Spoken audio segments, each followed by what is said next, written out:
आयरीयाडं णमोवच्छायाडं णमोलोहि सविशापुडम् मङ्गलं भगवान् वीरो मङ्गलं गौतमो गणी मङ्गलं कुन्दिकुन्दाद्यो जैनधर्मोऽस्तु मङ्गलम् शैर्विमङ्गल्यमाङ्गल्यं शैर्विकल्याणकारिकं प्रधानं शैर्वधर्माणां जैनं जयतु शासिनं जैनं जयतु शासिनं नमः समयसाराय स्वानुभूत्या चकासते चित्स्वभावाय भावाय कैर्विभावान्तरच्छिदे वन्दे तु सवसिद्धे ध्रुवमचलमणोभमं गतिं पत्ते बोच्छामि समय पाहुड मृण्मो शुद्ध केवली हृदम्। महान आचार्य भगवान कुंद कुंद देव द्वारा लिखित आध्यात्मिक ग्रंथ समय सार के कर्ता कर्म अधिकार पर हमने चर्चा आरंभ की है। अभी हमने मंगलाचरण का 46 नंबर का कलश देखा, जिसमें आचार्य भगवान ने उस सम्यक ज्ञान ज्योति का स्मरण किया, जो सम्यक ज्ञान ज्योति अज्ञानियों की कर्ता कर्म की प्रवृत्ति का सर्व ओर से समन करती है। वह अज्ञानियों की कर्ता कर्म की प्रवृत्ति क्या है? तो आचार्य भगवान कहते हैं कि मैं आत्मा कर्ता और क्रोधादि मेरे कर्म है, ऐसी है जो मान्यता है, यही अज्ञानियों के कर्ता कर्म की प्रवृत्ति रूपी अज्ञान है। देखिए, भावार्थ पढ़ना शेष था। भावार्थ पढ़ के फिर हम मूल गाथाओं की चर्चा यहां से आरंभ करेंगे। ऐसा ज्ञान स्वरूप आत्मा है, वह परद्रव्य। कैसा ज्ञान स्वरूप आत्मा है कि जो परद्रव्य तथा परभावों के कर्तृत्व रूप अज्ञान को दूर करके स्वयं प्रगट प्रकाशमान होता है। हमने काफी चर्चा इसकी कर ली है, अब सीधा मूल गाथाओं की चर्चा यहाँ से आरंभ कर रहे हैं। देखिए, भूमिका, जिसको उत्थानिका भी कहते हैं, मैं जो हिंदी में लिखी हुई है वो पढ़ रहा हूं।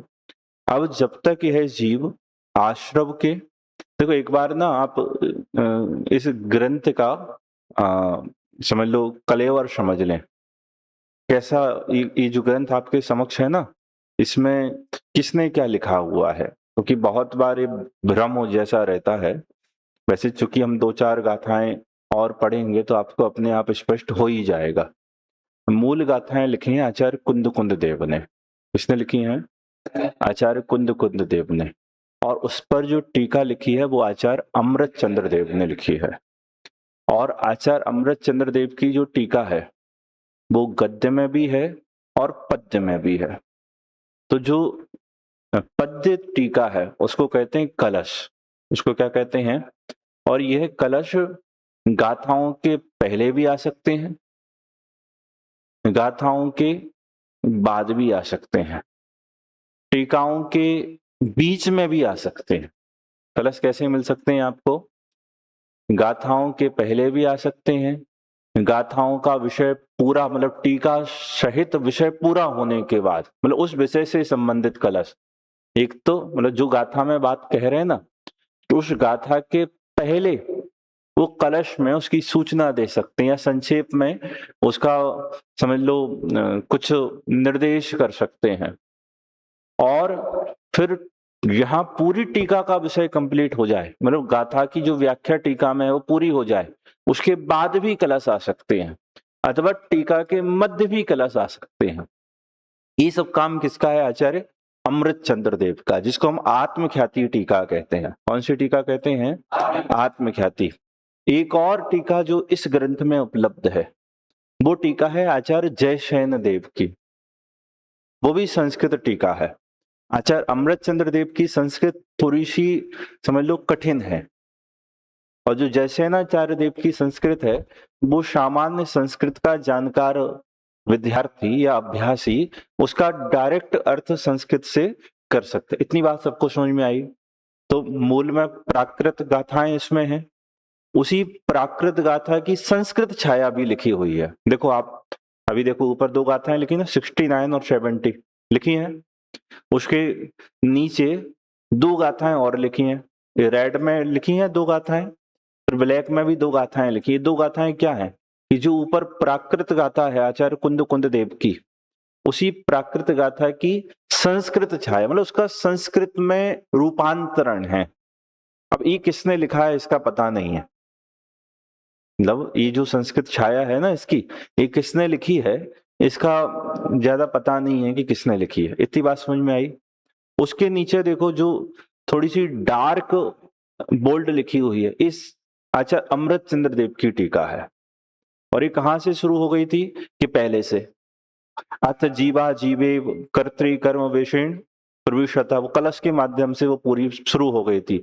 उसके बाद इस गाथा को लेके ये संस्कृत टीका है। आप एक पेज पलटो, ये संस्कृत टीका पूरी हुई 154 नंबर पेज पर। हाँ, उसके बाद अगले पेज पर ये जो कम मतलब बोल्ड नहीं है संस्कृत में लिखी हुई है, ये आचार्य जयसेन की तात्पर्य वृत्ति टीका है। और आचार्य जयसेन ने एक स्थल बनाए, ऐसे मतलब कुछ कुछ गाथाओं का एक समूह बनाया। तो पहले वो एक पहले सभी गाथाओं की एक प्रस्तावना, इस गाथा में ये आएगा, इस गाथा में, मतलब एक उन्होंने ग्रुप बना दिया, तो उसको कहते हैं समूह पीठिका।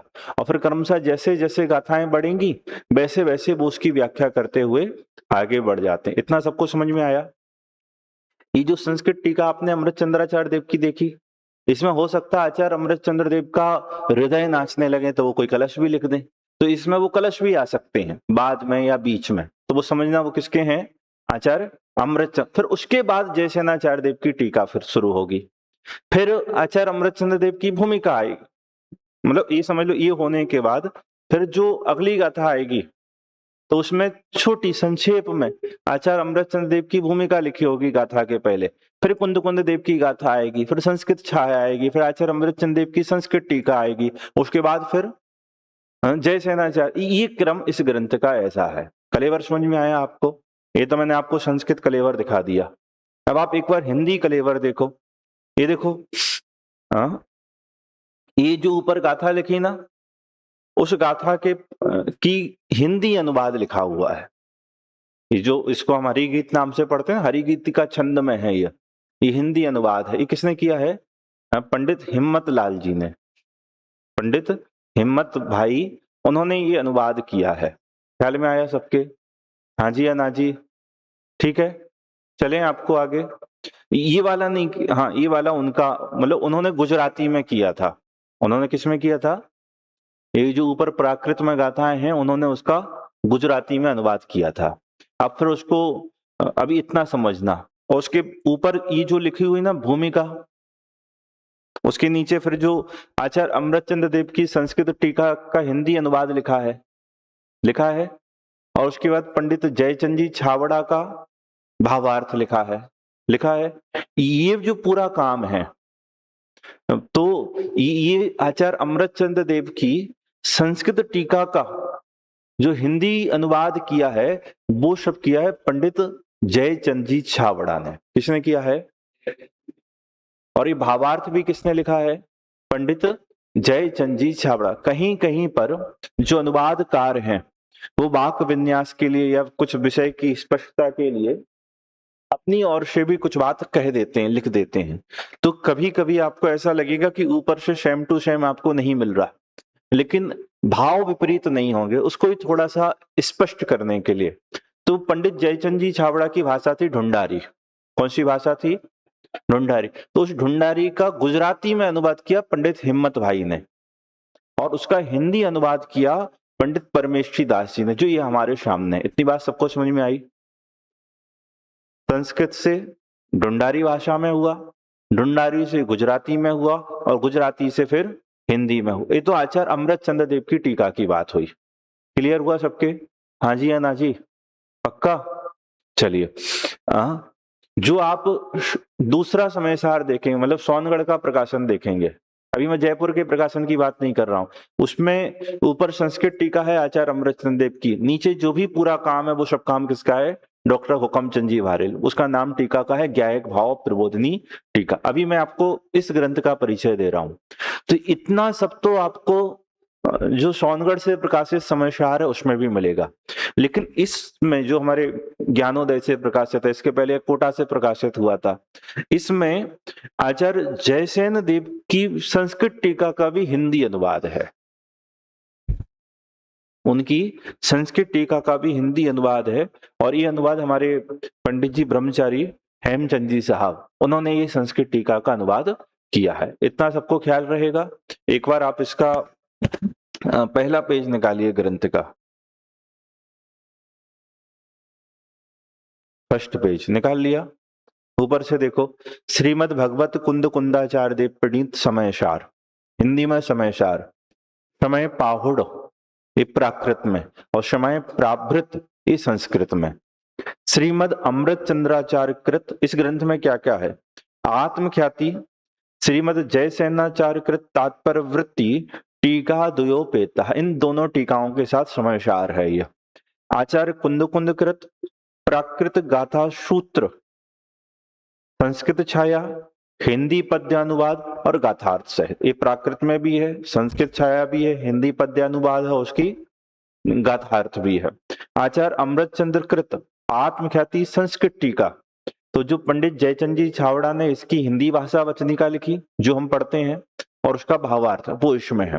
और आचार्य जयसेन कृत शुद्धात्मानुभूति लक्षण तात्पर्यवर्ती संस्कृत टीका, जिसका हिंदी अनुवाद भी इस ग्रंथ में है। चूंकि वो हम हमारे कोर्स में उसको सम्मिलित नहीं किया, क्योंकि फिर बहुत विस्तार हो जाएगा, लेकिन जहां हमको आवश्यक पड़ेगा कि कुछ विशेष बात आपको जाननी ही चाहिए, तो फिर हम वहां से उसको भी आपके सामने समझ लो उल्लेखित करेंगे।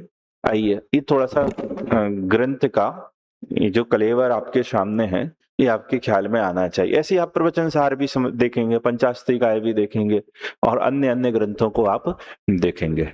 तो ऐसे कोई विद्यार्थी थे अभी तक जो समय सार खोलते थे लेकिन समझ में नहीं आता था कि कौन सी गाथा है, कौन सा कलश है, कौन सी टीका है, किसने क्या लिखा है? ऐसे कौन कौन से विद्यार्थी थे? हाँ हाँ, चलिए बोलो। हम्म। हाँ, इन्हीं ने लिखी है, पंडित जयचंद जी छावड़े। इन्होंने बहुत काम किया है, इन्होंने बहुत काम किया है।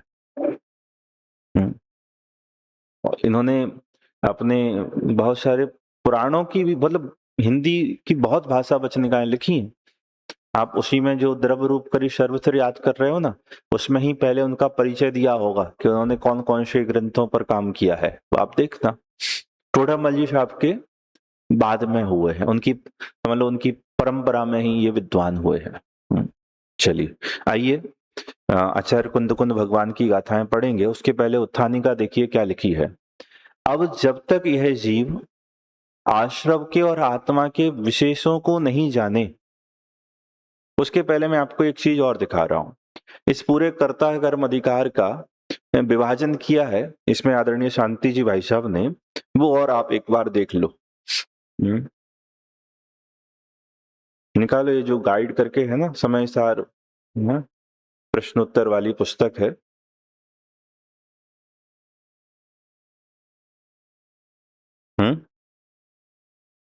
क्या बोल रहे हो? पेज नंबर है 154, 154। ये आप कंठस्थ याद कर लेना, ये जो एक पेज है ना, इसको आप कंठस्थ याद कर लेना।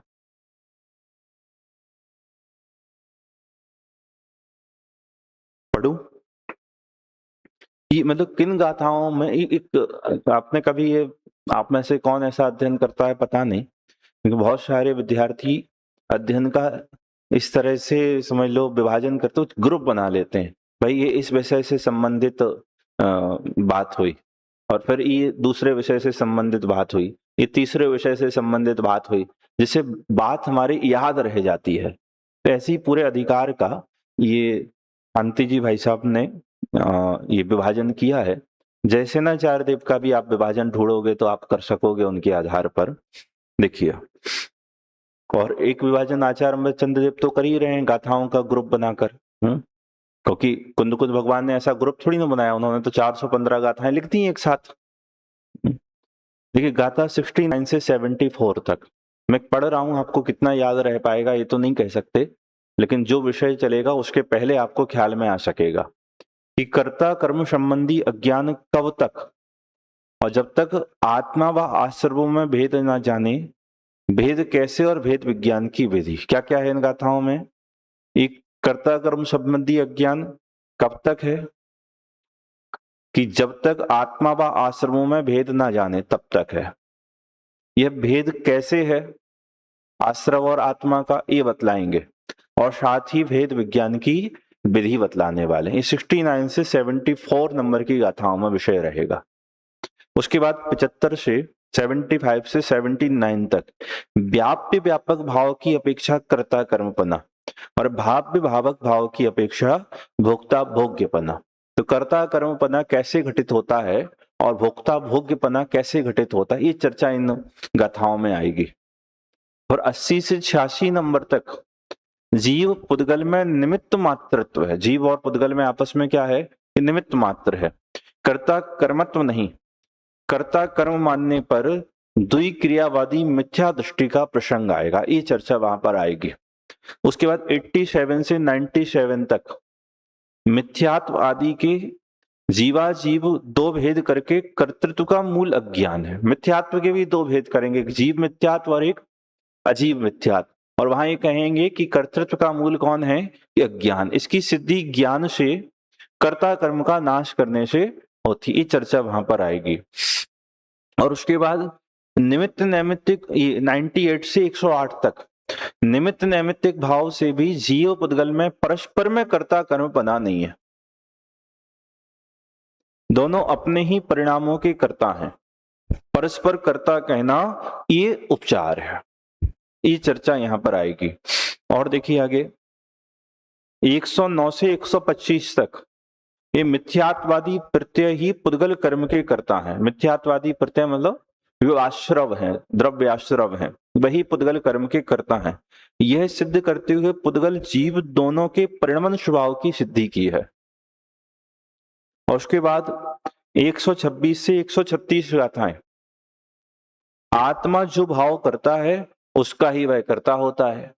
ज्ञानी के ज्ञानमय भाव तथा अज्ञानी के अज्ञानमय भाव ही होते हैं, ये चर्चा यहां आएगी।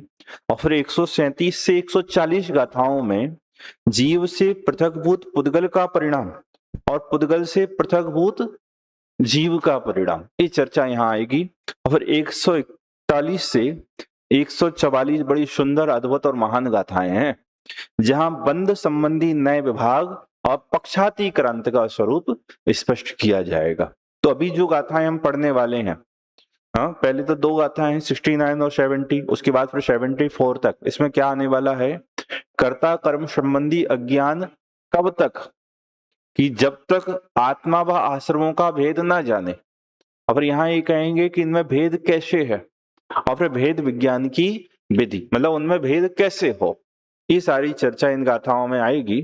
तो आप इस दृष्टिकोण से इन चार, कितनी गाथाएं हो जाएंगी, 4 और 1 5 गाथाएं। कितनी गाथाएं, 5 गाथाएं। तो 5 गाथाओं को इस विषय की मुख्यता से वर्गीकृत करके समझने का प्रयत्न और पुरुषार्थ करना। देखिए, अब जब तक यह जीव आश्रव और आत्मा के विशेष को नहीं जाने, किसको नहीं जानता कि आत्मा जुदा है और आश्रव जुदा है, तब तक वह अज्ञानी रहता हुआ, आश्रवों में स्वयं लीन होता हुआ कर्मों का वंद करता है, यह गाथा द्वारा कहते हैं। इसको संक्षेप में कहना हो ना इस उत्थानिका को, कि कर्मों का वंद कैसे होता है।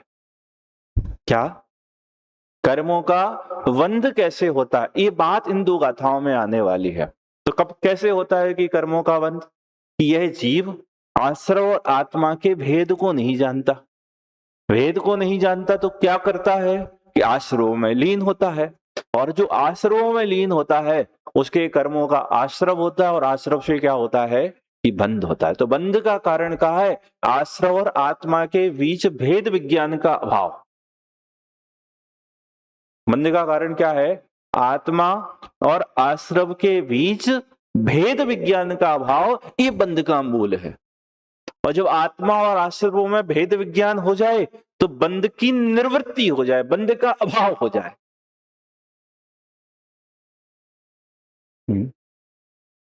कितना पकड़ पाते हो भाई? एक्चुअल में ना ये पेन रुकना नहीं चाहिए। जैसे मैंने अभी ये बोला, हाँ क्या बोला अभी जस्ट मैंने, कि ये 2 लाइनों को आपको समझ लो बड़े संक्षेप करके 2-3 बार दोहरा दिया। अब मैं पूछता हूं आपसे कि यहाँ क्या आने वाला है, क्या कहने वाले हैं, इस उत्थानिका में क्या कहा है? यदि लिखा होता तो सब बच्चे बता देते। तुम लोग वो सींग लगा के बैठते हो क्या?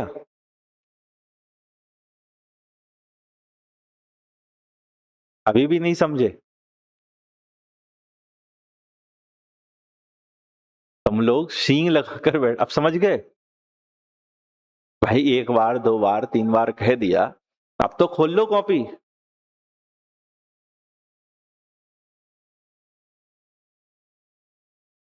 और लिखा किसी ने कुछ? लिखा पूछ रहा हूं मैं, बोलो क्या लिखा है? हाँ, इस गाथा में क्या बतलाने वाले हैं कि कर्मों का बंध कैसे होता है। अब थोड़ा मध्यम मार्ग बतलाओ कि कैसे होता है, बोलो। तुम पास बाजू वाला बोले। हाँ,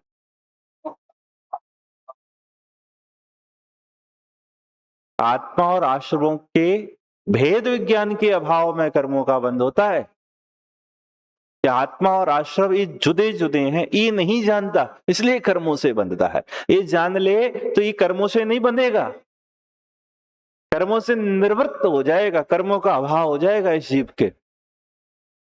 देखिए, अब जब तक यह जीव आश्रव के और आत्मा के विशेष को नहीं जाने, तब तक वह अज्ञानी रहता हुआ, आश्रवों में स्वयं लीन होता हुआ कर्मों का बंध करता है। यह गाथा द्वारा कहते हैं। आइए गाथा पढ़ते हैं, मैं बोलूंगा उसके बाद आप दोहराना। जावड़ वेदि विशेषम तरम तु आदाशिवाण दोहड़म्पि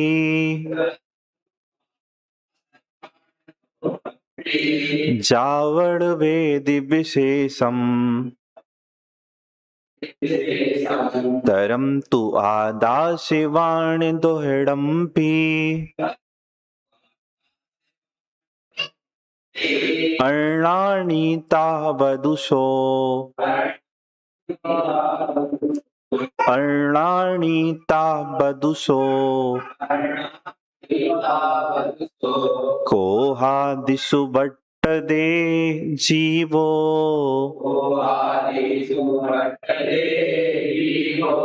कोहादिषु बट्टन्तस्य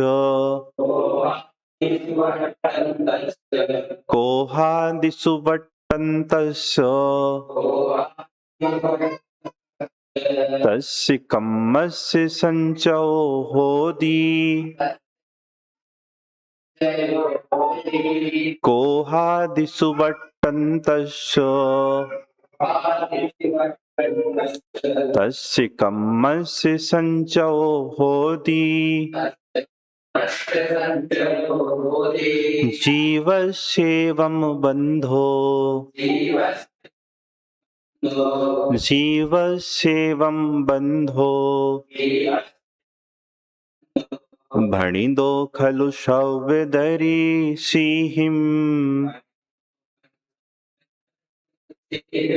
अब मैं एक लाइन पढ़ूंगा, उसी पूरी एक लाइन को आप दोहराना। जावड़ वेदि विशेषम तरम तु आदाशिवाण दोहड़म्पि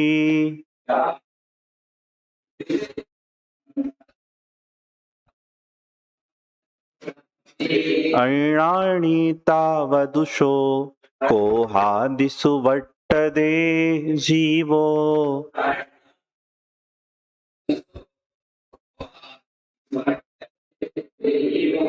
कोहादिषु बट्टन्तस्य तस्य कम्मस्य संचयो होति।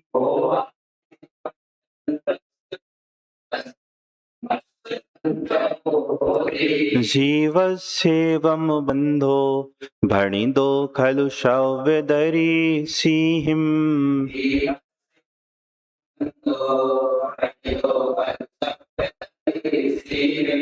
रे आत्मे आश्रवे का जहाँ तक भेद जीव जाने नहीं। क्रोधादि में स्थिति होय है अज्ञानी ऐसे जीव की। जीव वर्तिता क्रोधादि में तब कर्म ने संचय होय है। सर्वज्ञ ने निश्चय कहायो वंदे होता जीव के। जावड़ वेदी विशेषंतरम तु आदाशवाण दोयडम्पी। जावड़, जाव मतलब जब तक, ड़ावेदी नहीं जानता, जब तक नहीं जानता, विशेषंतरम विशेष अंतर, आदाशवाण दोडम्पी आत्मा और आश्रमों के बीच, जब तक यह जीव आत्मा और आश्रमों के बीच विशेष अंतर को नहीं जानता, अर्णाणी तावदु, तब तक अज्ञानी होता हुआ क्रोधादिषु वर्तते जीवो। यह जीव किसमें वर्तता है? क्रोधादि में वर्तता है। कोहादिषु वर्तन्तस्य, क्रोधादि में वर्तते हुए, तस् उसके कम्मस्य संचयो होती, उसके कर्मों का संचय होता है। जब तक यह जीव आश्रव और आत्मा के भेद को, विशेष अंतर को नहीं जानता, तब तक क्या करता है कि क्रोधादि में वर्तता है। और क्रोधादि में वर्तते हुए जीव के क्या होता है? कम्मस्य संचयो होती, कर्मों का संचय, कर्मों का आश्रव होता है। जीवस्येवं बंधो, और उससे क्या होता है? जीव के बंध होता है। भड़ी दो, ऐसा कहा है किसने?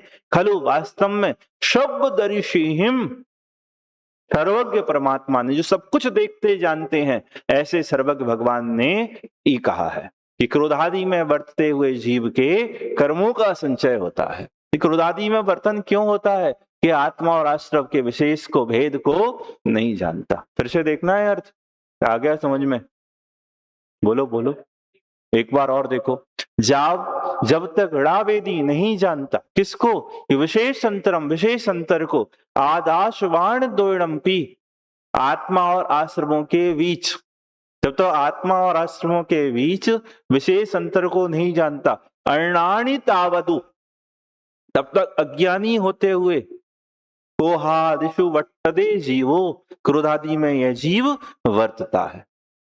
कोहादिषु वर्तन्तस्य, क्रोधादि में वर्तते हुए, तस उसके, कम्मस संचयो होती, उसे कर्म का संचय होता है। जीवस्येवं बंधो, इस प्रकार जीव को बंध भड़ी दो कहा है। किसने कहा है? खलु शब्ददर्शिहिम, जो सब कुछ जानने देखने वाले हैं, सर्वज्ञ परमात्मा ने कहा है कि जीव के बंध का ये मूल है। वो हमने दो बातें अभी संक्षेप में लिखाई थी, वो बोलो क्या लिखाई थी? कर्मों का बंध कैसे होता है? कैसे होता है? आत्मा और आश्रव के भेद को, ये आत्मा और आश्रव को के भेद को जान ले तो क्यों बरतेगा उसमें? भाई ये आपको पता चल जाए कि ये मेरा नहीं है, ये अपना नहीं है, तो उसको अपना मानकर प्रवर्तन करते हो क्या नहीं करते हो? तो ये अज्ञान है ना कि हम आश्रव को क्या मानते हैं? ये अपना मानते, उसको भिन्न नहीं जानते। यदि आत्मा और आश्रमों को भिन्न जान लें तो फिर कर्मों का बंध रुक जाए भाई साहब। कितना कितना कितना संक्षेप है कर्मों का भाव करना, कर्मों का बंध रोकना, निर्बंध दशा की प्राप्ति करना, निर्बंध होना। भेद विज्ञान है एकमात्र उपाय, और भेद विज्ञान के अभाव में यह जीव बनता है। ये पढ़ी है आपने गाथाएं पहले कभी पढ़ी है इस तरह का भाव? भेद विज्ञान के अभाव में बंधे हैं।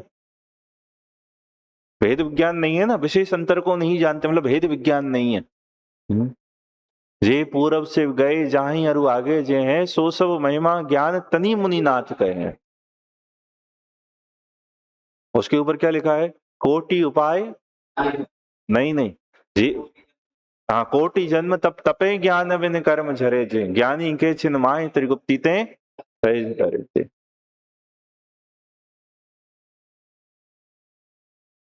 यही था क्या पूरा, आगे पीछे हो गया?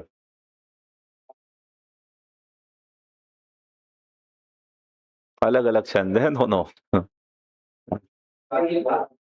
देखो क्या, हाँ, मुनिवृत्त धारे अनंत बार क्रय क्यों उपजायो, पै निज आत्म ज्ञान बिना सुख लेस न पायो।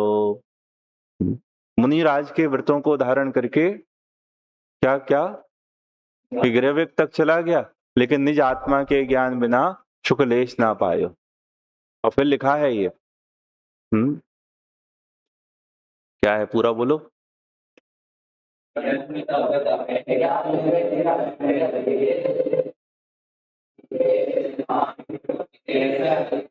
एक ही है, फिर वो दूसरा अलग छंद है।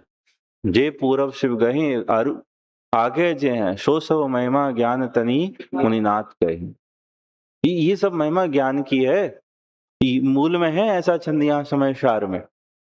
भेद विज्ञान तहा शुद्धा, सिद्धा एकिल केचना, अश्चय भाव तो बद्धा बद्धा एकिल केचना। जो आज तक मोक्ष गए हैं, भविष्य में जाएंगे और वर्तमान में जा रहे हैं, ये सब महिमा भेद विज्ञान की है। और जो बंधे हैं वह सब क्यों हैं? भेद विज्ञान के अभाव में। भेद विज्ञान ता सिद्धा, भेद विज्ञान से सिद्ध होते हैं। सिद्धा एकिल केचना, अस्थयी भाव तो बद्धा, उसके अभाव में क्या है कि बंधन, भेद विज्ञान के अभाव में बंधन है। हाँ, भेद विज्ञान का कितना महत्व है। देखो पढ़ते हैं गाथार्थ।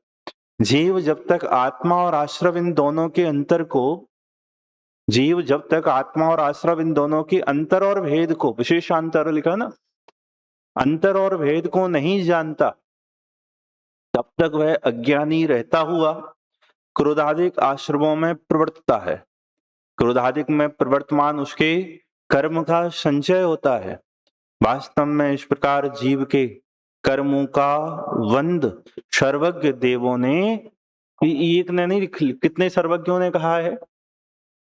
इस युग में भगवान महावीर ने कहा, उसके पहले भगवान पार्श्वनाथ ने कहा, उसके पहले भगवान नेमिनाथ ने कहा, इन सबके पहले आदिनाथ ने कहा, और उससे पहले जितने 24 हुई हैं, सबने यही एक बात कही है। और अभी वर्तमान में जो है हिमंद्रादि विद्वान भी तीर्थंकर, वो भी यही कह रहे हैं, और भविष्य में अनंत होंगे तो वो भी यही कहने वाले हैं। क्यों? एक होए तरण काल मा परमार्थ नो पंथ। ये मोक्ष मार्ग का पंथ, ये मुक्ति का मार्ग, ये 3 काल में बदलने वाला नहीं, अनचेंजेबल है, शाश्वत है, सत्य है, ये कभी बदलने वाला नहीं है। यही कहा है, एक सर्वज्ञ ने कहा है, तो अनंत सर्वज्ञों की उसमें समझ लो छाप मान लेना, उनकी मोहर मान लेना अनंत सर्वज्ञों की। अब इसमें बिल्कुल भी शंका मत करना। देखो टीका आरंभ करते हैं। जैसे ही है आत्मा, यहां 3 संबंधों की चर्चा आएगी। पहले आप वो सुन लो, एक तादात्म्य सिद्ध संबंध, एक संयोग सिद्ध संबंध, और एक क्षेत्रावगाह्य संबंध। क्या 3 संबंध कौन कौन से आने वाले हैं? तादात्म्य सिद्ध संबंध, संयोग सिद्ध संबंध, और एक क्षेत्रावगाह्य संबंध। तादात्म्य सिद्ध संबंध है ज्ञान और आत्मा के बीच में। किसके बीच में? ज्ञान और आत्मा के बीच कौन सा संबंध है? तादात्म्य सिद्ध संबंध। तो राग और आत्मा के बीच है संयोग सिद्ध संबंध। राग और आत्मा के बीच क्या है? संयोग सिद्ध संबंध। और कर्म, द्रव्य कर्म और आत्मा के बीच है एक क्षेत्रावगाह्य संबंध।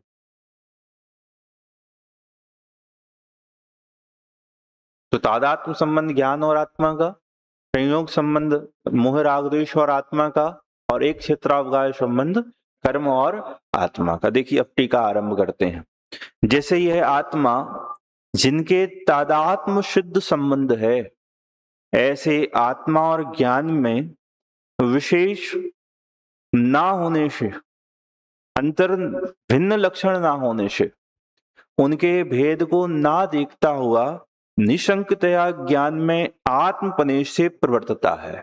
क्या कह रहे हैं आचार्य भगवान कि जैसे जिनके साथ तादात्म्य सिद्ध संबंध है, जैसे ये आत्मा जिनके साथ तादात्म्य सिद्ध संबंध है, ऐसा ज्ञान और तादात्म्य सिद्ध संबंध का अर्थ क्या है कि उसमें ज्ञान है सो आत्मा है, आत्मा है सो ज्ञान है। ज्ञान और आत्मा ही कैसे हैं कि जुदे जुदे नहीं। जैसे पानी की शीतलता, शीतलता पानी की, या अग्नि की उष्णता, उष्णता अग्नि की, नमक का खारापन, खारापन नमक का। ऐसे ज्ञान और आत्मा ये कैसे हैं? उसमय। ज्ञान और आत्मा कैसे हैं कि एक हैं।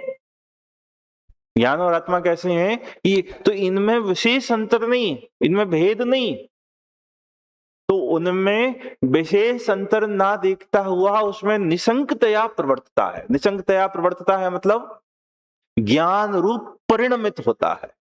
देखो, जैसे यह आत्मा जिनके तादात्म्य सिद्ध संबंध है, ऐसे आत्मा और ज्ञान में विशेष ना होने से उनको ये भेद को ना देखता हुआ निसंकतया ज्ञान में कैसे ये आत्मपने से प्रवर्तता है, और वहां प्रवर्तता हुआ वह ज्ञान क्रिया का स्वभावभूत होने से निषेध नहीं किया गया है। कैसा प्रवर्तता हुआ? कैसा प्रवर्तता हुआ? निशंकतया प्रवर्तता हुआ। किसमें? किसमें? ज्ञान में।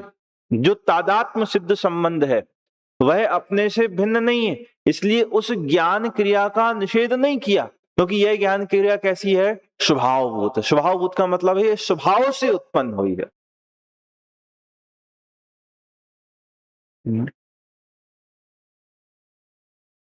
फिर से पढ़ता हूं, हम एक एक अक्षर का अर्थ समझेंगे, कोई अक्षर छोड़ने वाले नहीं है। हाँ, यदि कहीं कोई बात आपको मिस होती हो तो आप पूछना। देखो फिर से, यह आत्मा जिसके तादात्म्य शुद्ध संबंध है, ऐसे आत्मा और ज्ञान में विशेष ना होने से, विशेष मतलब अंतर ना होने से, उनके भेद को ना देखता हुआ, जब अंतर नहीं है तो भेद दिखता नहीं है, तो जब अंतर नहीं है तो निसंकतया ज्ञान में, जब ज्ञान है वह क्या है कि आत्मा है, तो निसंकतया ज्ञान में कैसा? आत्मपने से प्रवर्तता है। ज्ञान है वह मैं हूं, ऐसा प्रवर्तता है। और वहां प्रवर्तता हुआ वह कैसा प्रवर्तता हुआ कि आत्मपने से प्रवर्तता हुआ, निसंकतया आत्मपने से प्रवर्तता हुआ ज्ञान क्रिया का स्वभावभूत होने से। यह जो जानने रूप क्रिया है वह स्वभाव से उत्पन्न हुई है। क्या नहीं है कि उसका निषेध नहीं किया गया है, इसलिए जानता है, जानने रूप से परिणमित होता है।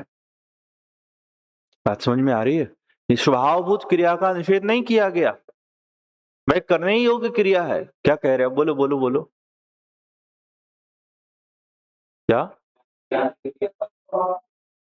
स्वभाव से उत्पन्न होने से। ये जो जानना है ना, जानना ये कहां से होता है? स्वभाव से उत्पन्न होता ना, अपने से उत्पन्न हुई है, तो स्वभाव से उत्पन्न होने से उसका निषेध नहीं किया गया, मतलब उसकी निसंगतया प्रवृत्ति करने की मनाही नहीं की गई। बोले करो, खूब करो, क्योंकि ये तुम्हारा है। जैसे आप अपने घर में जाओ तो अपने घर में गेट खुला हो, गेट बंद हो, ताला लगा हो, ताला नहीं लगा हो, चाबी खो जाए तो ताला तोड़ना पड़े, कुछ भी करना पड़े, तो आप अपने घर में कैसे प्रवृत्ति करते हो? कि निसंकतया। निसंकतया मतलब आपको शंका नहीं होती कि जाएं क्या नहीं जाएं, आज जाएं क्या कल जाएं, थोड़ा वेट कर लें क्या नहीं कर लें, ऐसे आप बिल्कुल धड़ल्ले से घुसते चले, क्योंकि ये आपका घर है। तो आपके घर में परिवर्तन करने की मनाही नहीं है, क्योंकि ये आपका है। लेकिन जब दूसरे के घर में जाना हो ना, तो भले गेट ही क्यों ना खुला हो, भले उसके घर का गेट क्यों ना खुला हो, ऐसा खुला पड़ा हो, तो भी आपको जाने में क्या होती है? संकोच होता है। अपने घर में जाने की मनाही नहीं है, लेकिन दूसरे के घर में जाने की मनाही है। तो तादात्म्य सिद्ध संबंध ऐसे ज्ञान रूप परिणमन करने का निषेध नहीं है, ज्ञान में आत्मने रूप से परिवर्तन करने का निषेध नहीं है, क्योंकि ज्ञान आपका है। ज्ञान और आत्मा में भेद नहीं है, तो ज्ञान को आत्मा मानकर, अभेद मानकर ज्ञान रूप परिणमन करो, कोई दिक्कत नहीं है। देखो आगे क्या कह रहे हैं, इसलिए जानता है, जानने रूप से परिणमित होता है। और देखो आगे, इसी प्रकार ऐसे ही जैसे अपने में ज्ञान में निसंगतया प्रवृत्ति करता है, ऐसे ही जब तक यह आत्मा जिन्हें संयोग सिद्ध संबंध है, संयोग सिद्ध संबंध है मतलब जो कर्म के संयोग से हुए हैं, ये आत्मा के तादात्म नहीं है, मतलब आत्ममय नहीं है, ये तो संयोग रूप है। ये तो कैसे संयोग किसको कहते हैं? संयोग किसको कहते हैं? कि जो मिला हो आकर, मतलब जो अलग हो उसका संयोग होता है ना। तो देखो, जब तक ये आत्मा जिन्हें संयोग सिद्ध संबंध है, ऐसे आत्मा और क्रोधादि आश्रवों में भी अपने अज्ञान भाव से, किसमें? कि जिसमें जिसका संयोग सिद्ध संबंध है, ऐसे क्रोधादि, और मैं कौन? की आत्मा, उसमें अज्ञान भाव से क्या करता है कि विशेष ना जानता हुआ कि ये दोनों अलग अलग नहीं है, ऐसा ना जानता हुआ, उनके भेद को नहीं देखता, तब तक निसंगतया क्रोधादि में अपने पने से प्रवर्तता है। भाई अपने में अपने पने से निसंग प्रवर्त तो कोई दिक्कत नहीं है कि वह तुम स्वयं हो, लेकिन जो तुम स्वयं नहीं हो उसमें निसंगतया प्रवृत्ति कैसे कर सकते हो? या तो आप उसको अपना मानते हो, मतलब आप भूल में हो, आप गलती कर रहे हो, आप मिथ्या भ्रम में हो। इसने किया ना कि जो संयोग सिद्ध संबंध है उनको अज्ञान से अपना मान लिया, उसको पराया माना होता तो निसंग प्रवृत्ति कैसे करता? जैसे ज्ञान को ज्ञानी अपना मानते हैं, ऐसी अज्ञानी क्रोधादि को क्या करते हैं कि अपना मानते हैं, और क्रोधादि में क्या करते हैं? निसंगतया प्रवृत्ति करते हैं। तो देखो क्या कह रहे हैं, निसंगतया क्रोधादि में अपने पने से प्रवर्तता है, और वहां प्रवर्तता हुआ वह यद्यपि क्रोधादि क्रिया का प्रभाव भूत होने से निषेध किया गया है। ज्ञान क्रिया किसकी है? अपनी है, इसलिए उसका निषेध। और लेकिन क्रोधादि क्रिया किसकी है? प्रभाव भूत है, पर से हुई क्रिया है, पर के कारण से उत्पन्न हुई क्रिया है, इसलिए उसका निषेध किया गया है। तथापि स्वभाव भूत होने का उसे अध्यास होने से, लेकिन यह किसकी मानता है? ये मेरी है प्रभावभूत, लेकिन मानता किसकी है? ये अपनी। उसका अध्यास होने से क्रोध रूप परिणमित होता है, राग रूप परिणमित होता है, मोह रूप परिणमित होता है। बात समझ में आ रही है? यह जीव क्रोध रूप क्यों परिणमित होता है? क्योंकि यह क्रोधादि भाव को अपना मानता है। यदि क्रोधादि भाव को अपना मान ले तो क्रोधादि रूप परिणमित ना हो। देखो यहां एक विशेष शब्द का प्रयोग किया है आचार्य भगवान ने मूल गाथा में, विशेष अंतर को ना जानता हुआ प्रवर्तन करता है। क्रोधादि का होना, क्रोधादि में प्रवर्तने में क्या अंतर है? मूल में क्या? क्रोधादि का होना और क्रोधादि के प्रवर्तन में क्या अंतर है? पड़ोसी का घर होना और पड़ोसी के घर को अपना मानकर घुस जाना, इसमें क्या अंतर है? ऐसे ही अंतर है क्रोध के होने में और क्रोधादि को अपना मानकर प्रवर्तने में। क्रोध के होना तो पूर्वकृत कर्म का उदय है, क्रोध का होना एक छोटी भूल है, लेकिन क्रोध को अपना मानकर प्रवर्तन करना ये बहुत बड़ी भूल है। क्या भैया आपका पेन देना जरा, मैं यूज करता हूं। आपका पेन मेरा पेन है, तुम कौन होते हो अपना मानने वाले? अंतर समझ में आया आपको? देखो क्या कहते हैं, क्या स्वभावभूत होने का उसने क्या भूल कर ली है कि जो क्रोध है उसको किसका मान लिया? स्वभावभूत। उसको अपना स्वभाव, ये प्रभावभूत है, ये विभावभूत है, इसका निषेध है, इसका त्याग है, इसको छोड़ना है, लेकिन इसने क्या मान लिया? ये स्वभाव मान लिया। और स्वभावभूत होने से क्या करता है? उसमें प्रवर्तता है। प्रवर्तता का मतलब उसको अपना मानता है, उसको अपना मानकर प्रवर्तता है। देखो क्रोध रूप परिणमित होता है, राग रूप परिणमित होता है, मोह रूप परिणमित होता है। क्रोध रूप राग रूप परिणमित होना अलग बात है, और उसको अपना मानकर परिणमित होना अलग बात है। क्रोध राग रूप परिणमित होना ये चारित्र मोह का उदय है, और क्रोध राग रूप अपना मानकर प्रवृत्त होना ये दर्शन मोह का उदय, ये मिथ्यात्व है। ये जो टीका का अंश आपने पढ़ा, इसमें आपको क्या ख्याल में आया? जीव और ज्ञान की अभेदता है, राग और ज्ञान मतलब आत्मा और ज्ञान में तादात्म्य संबंध है। मोह राग द्वेष क्रोधादि, मोह राग द्वेष मतलब क्रोधादि, और आत्मा में संयोग सिद्ध संबंध है। तो यह दोनों तो अभेद हैं, और ये दोनों कैसे हैं कि भिन्न हैं। यह इनको अभेद रूप से मानकर प्रवर्ते तो उसका निषेध नहीं है, क्योंकि यह स्वभावभूत क्रिया है। लेकिन यह इन दोनों को एक मानकर प्रवर्तन करता है, यह इनको क्या करता है, स्वभाव मानकर प्रवर्तन करता है। जिसका निषेध है उस रूप प्रवर्तन करता है। समझ में आ रही है बात? ऐसा मानता है, इसलिए फिर संसार बढ़ता है। आओ इस पैराग्राफ को फिर से पढ़ते हैं। अध्यास का मतलब उसमें अपने पने की बुद्धि।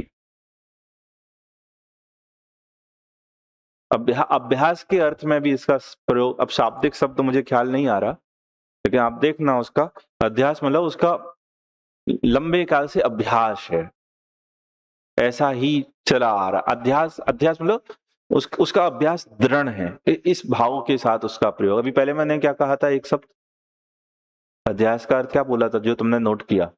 हाँ बोलो, पहला अर्थ क्या किया था मैंने? उसको अपना मानता ही कहा ना। अध्यास मतलब ऐसा उसके अभ्यास है, अपने बने का अभ्यास, इस भाव में उसका प्रयोग है। जैसे यह आत्मा, आप देखो टीका का एक एक शब्द पुनः, जिनके तादात्म्य सिद्ध संबंध है, ऐसे आत्मा और ज्ञान में विशेष ना होने से उनके भेद को ना देखता हुआ निशंकतया ज्ञान में आत्मपने से प्रवर्तता है, और वहां प्रवर्तता हुआ वह ज्ञान क्रिया का स्वभावभूत होने से निषेध नहीं किया गया है, इसलिए जानता है, जानने रूप में परिणमित होता है। क्या अपना ज्ञान स्वभाव को माने तो जानने रूप परिणमित होता है।